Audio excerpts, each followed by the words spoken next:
Unit 4, Crying. Children, you can see in this picture a boy is there and that boy is crying.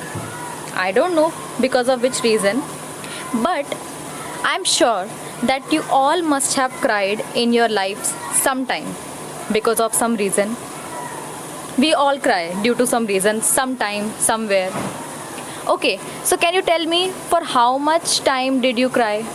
Like 1 minute or 2 minutes, half an hour. Some people cry for 2 hours or 1 day, maybe.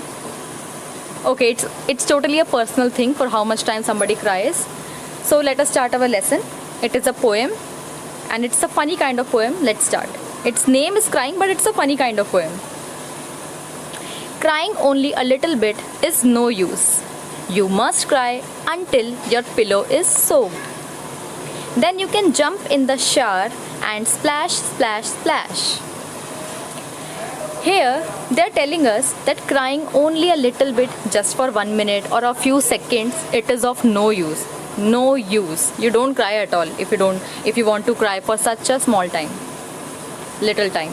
You must cry until your pillow is soaked. Pillow, you can see here, soaked means when something is full of water or any other liquid. For example, our tears. Tears is also a liquid. Tears are also a liquid.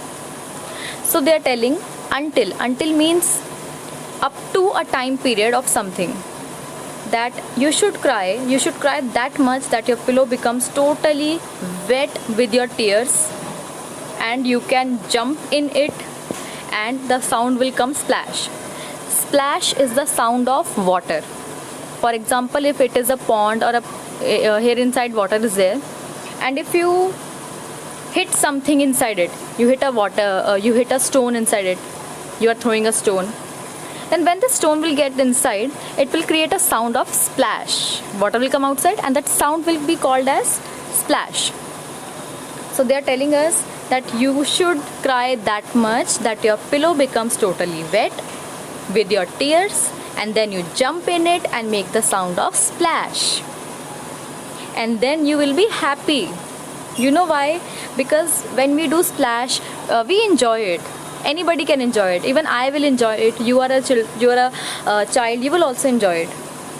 Then you can throw open your window and ha ha ha ha. And then first you were crying. You cry that much that your pillow became so much wet, and now you are doing some splash activity in it, and now you are happy. So you can throw open your window. Throw open means opening suddenly when you open something.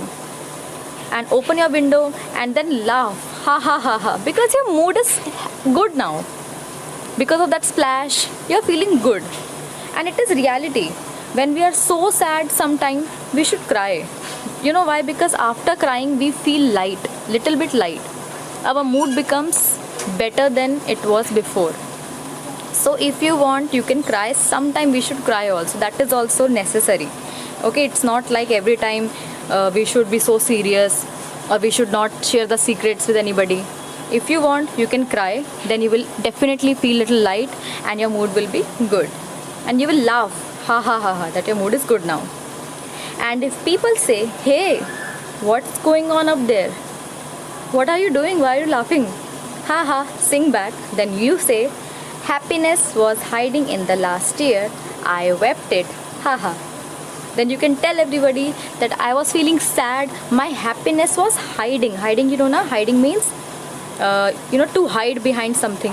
My happiness was hiding inside me because of some problem in the last year. And when I cried, all the sadness came outside, and now I am feeling so much happy. So, in this poem, we learn that crying can lead to happiness sometimes. Crying is not always a bad thing. Sometimes crying can lead you to happiness. Okay? I hope you understood.